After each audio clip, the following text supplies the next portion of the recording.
What are you going to do? Are you guys going to break up? And she's like, we haven't decided yet. I don't know. It's so weird. I'm like, ugh, you guys have been dating for 2 seconds. Who cares? And I've never been less invested in a relationship. No. And then Manny's like, so I got this part on West Drive, and I don't know if I need to go to Smithdale anymore. Because I think Emma's trying to, like, fill out their housing plans. Yeah. And, of course, Emma takes it personally. But she actually ends up being, like, pretty supportive of her. She's like, I get it. Because Manny's like, she's like, but what about Smithdale drama? Like, people would kill to be in that program. And Manny's like, yeah, but this part on West Drive is like a role people in the Smithdale drama program would kill to have, and I already have it, which is a very good point. I mean, I feel like she can't go wrong with either choice. It's just a hard choice to make. It's a hard choice to make. But Emma ends up being supportive, which is kind of how Emma's been lately. Like, it's normally unlike Emma, but Emma's been better about it lately. Although they are both, like, really sad. Yeah. And then we're with Spinner, who's, like, trying to study, but is not doing a very good job. Why is he studying? He's studying in a room with his drum set, which doesn't make sense to me. Why? Why are you doing that? And he's, like, turning the pages really fast and, like, holding his head and is like, oh, my God, I don't know how to do this. I'm like, this is not how you study. And then he ends up, like, playing the drums instead and is like, ugh, and then it, like, transitions into their, like, showcase. And this terrible screamy band called the Lederhosers starts playing. Which is just hilarious. So they're like not even a screamo band though. They're like an 80s hair metal band, but like the singer screams instead of singing. It's weird. It's very strange. But they're called the Lederhosers, which of course they are. And then as they're playing, Sava's like, I'm not ready. And they're all very nervous to go on stage, and they should be, because then when they get up they're very bad. They're terrible. They got worse somehow. And Peter's mask is falling off. It's like they're not committing to it. They're like too nervous to sell it. I think that's weird. And they're like all off from one another. And Johnny DeMarco just yells lame and like throws a cup at them. And I just wrote same. Like Johnny DeMarco. You can always count on Johnny DeMarco to fucking heckle you. And just tell it like it is. He is forever the heckler. It's the best. All the way back to when Ashley was up on stage. What did he say to her again? Oh, God, I can't remember. I just know Jack and Tanner loved it. And then, also, I think their masks changed. Like, they have masks where their mouths are showing now, which was one of the problems I had with their original masks. So, good job, I guess. Yeah, it's hiding their face less, but they definitely look more, like, stylized. Yeah. And they're just terrible, and people start throwing things at them, and they're, like, done. But then we're on the set of West Drive, and this is where we see Manny's, like, Dukes of Hazzard outfit, and she's like, really? And the guy's like, yes, perfect, you're wearing this. And then he asks her to change in front of him, and she's like, what? Which feels like, he's like, oh, you're just new, everyone here is very comfortable with each other, but, like, that feels, like, weird to me. Yeah, I don't know. And then the lead guy comes over, and this is when we find out that he's gay because he has a boyfriend. And big reveal. So bad, yeah. And then they start talking about how Manny got into Smithdale, but she's probably not going to go. And he's like, oh my God, like I tried out for Smithdale drama like 3 times, and she's like, oh, you didn't go either? And he's like, no, they wouldn't have me. Like, that's an amazing opportunity. And she's like, what? You? Like, but you're on West Drive. You've been on it for 9 seasons. And he's like, yeah, because I can't get work anywhere else because everyone just thinks of me as, like, the West Drive guy. And then she's and then she's, like, realizing things. And then he walks away, and then the wardrobe guy says my favorite thing, which is, plus he's got the range of a bag of hair. It's amazing. It's really good. And then we're back at the showcase, and the Lederhosers guy starts, like, the lead singer starts talking to Spinner, and he's like, man, you really rock. I mean, like, your band's not good, but, like, you're amazing on the drums.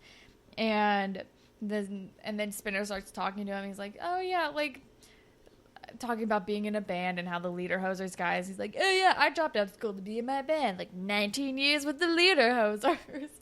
This dude is a real bummer. Oh, and then he takes out a joint and offers it to Spinner, and he says, it's 420 somewhere. Well, Spinner is like, oh, you never went back to, like, get your high school diploma, like, that certification? He's like, oh, yeah, that's right. Who needs papers when it's like, Like, I don't need papers for that.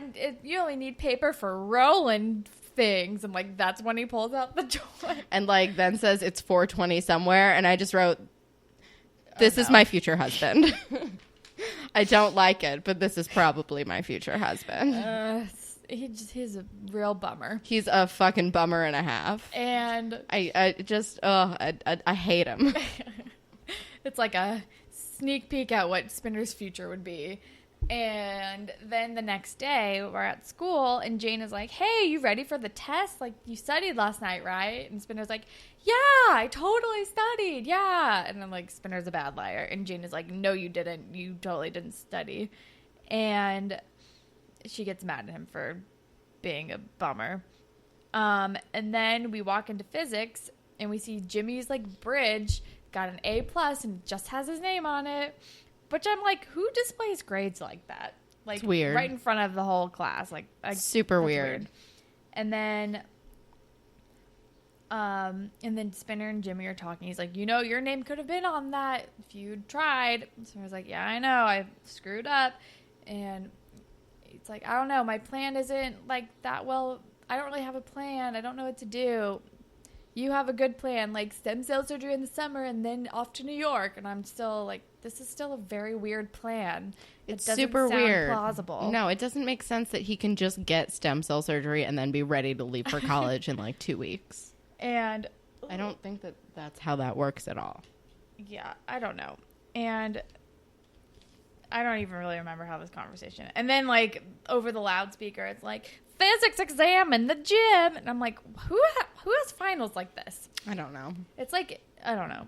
But Spinner is a self-saboteur. Yeah, that's very true.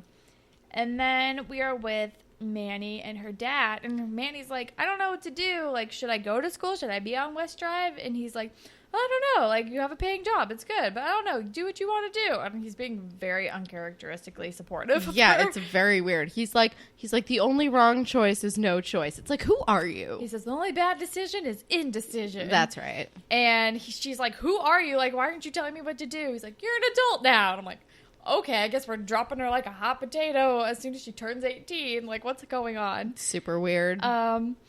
And then we are in the gym, and Spinner's taking his exam. And and Jimmy's... as to why Jane is there? I don't know. Jimmy's also advice to Spinner at the end was, when in doubt, pick C. So obviously Spinner is, like, circling C for every answer. And, like, not showing his work. Like, I understand he's not really doing it, but he's also not trying to do it at all. Yeah. There's, like... But it doesn't look like they have, like... You know how, like, you have, like, a separate notebook to do... Yeah, like, to do notes and stuff. And, like, no one is showing their work, and that's confusing. I don't know. I did not take physics, so I have no idea how it works. But then, all of a sudden, the fire alarm goes off. Oh, no, you skipped over his cool mustache daydream. Right, sorry. Because I wrote, oh, my God, future Spinner is hilarious. He's just, like, beer belly... Real bummer. Offers Spinner a joint. Has a dumb mustache. Yeah. And then the fire alarm goes off, and they're like, evacuate. And then the sprinklers go off, and Spinner's like, yes, I am saved. And, like, stands in the classroom and, like, and basks in, like, the sprinkler system and is like, yay, this is amazing. Thank God. And then I remembered who did it. I actually remembered this part of this episode. Alarm. Is this Jimmy's work? But before we find out who did it, we're with Manny, and she goes over. Is she at Emma's house? She's with Emma, and she tears up Emma's housing form because Emma's like, last chance, and then Manny's like, no. And then she's like, your turn. Tear up my West Drive contract. And then we find out that Manny is choosing to go to Smithdale with Emma instead of being on West Drive, and it's very cute. It's very sweet. I take issue with Manny just ripping Emma's thing, though. Like, she could just erase it and fill in Manny's name instead. And, like, how is she going to get these papers again in time? Because they said that they fill up quickly. I'm mad at the logistics. I don't know. Maybe you can print them off online. Oh, that makes sense. Okay. Yeah. But then we're back at school, and Miss Hatzalakis is checking everyone's hands because if you pull the fire alarm, like, purple ink sprays out on your hands. And is that true, or is that like the peeing in the pool thing? I think it might be a thing. I think it's also like the security things on clothes, so you don't steal them. And then we find out that Spinner has like 4 days until the makeup exam. And then Jimmy's like, hey, dude, come over here. And he like shows him his glove that has the purple paint on it. He's like, oh my God, you did it. And he's like, yeah, man, I got your back. He's the best fucking friend on earth. And he's like, oh, I have 4 days to study now. And Jimmy's like, yeah, you better fucking do it now. And they're amazing. And their friendship is the best. And I love them. And that's where the episode ends. It's very sweet. It's very sweet. But yeah. Oh, we have a YouTube comment. It's not a long one. It's just from Sarah Hess 1 year ago, and just says their band sucks. Agreed. True. There weren't a lot of great comments on this episode. But Spirit Squad captain of the episode, Jimmy, obviously. Brooks. Jimmy motherfucking Brooks. Goddamn friend ever. Ship of the episode. I think I'm gonna friendship Spinner and Jimmy. Yeah. Or Manny and Emma. Friendship them both. I guess I'll regular ship Spinner and Jane because she's very good for him. Yeah. Moral. Don't.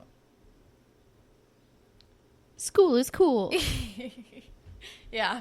Stick to your studies. Don't blow off your studies for something else. Whatever. It's very much like, stay in school, kids. Pretty much, yeah. All right. So for our grapevine segment today, we just have an awesome conversation with Patreon supporter Bethany. So I will insert that here.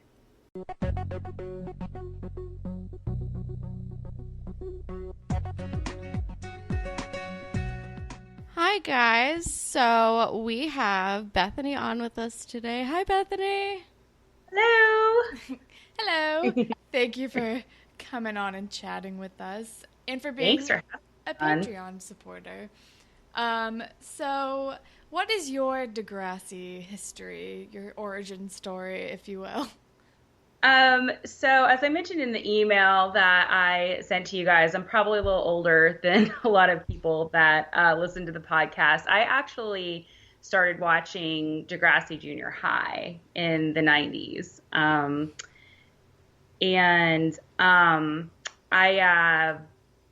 I think it was on Showtime. I think they were showing reruns of Degrassi Junior High on Showtime because this was when it was probably already off the air, maybe right around the time, like 93, 92, 93, around the time that it had gone off the air. But I was just immediately like engaged in the show because it covered topics that you wouldn't see in 90s shows in the States. You know, I grew up watching like Full House and Saved by the Bell and things like that. And then all of a sudden, I think the first episode I saw that I tuned into was the one where Spike, Emma's mom, found out she was pregnant.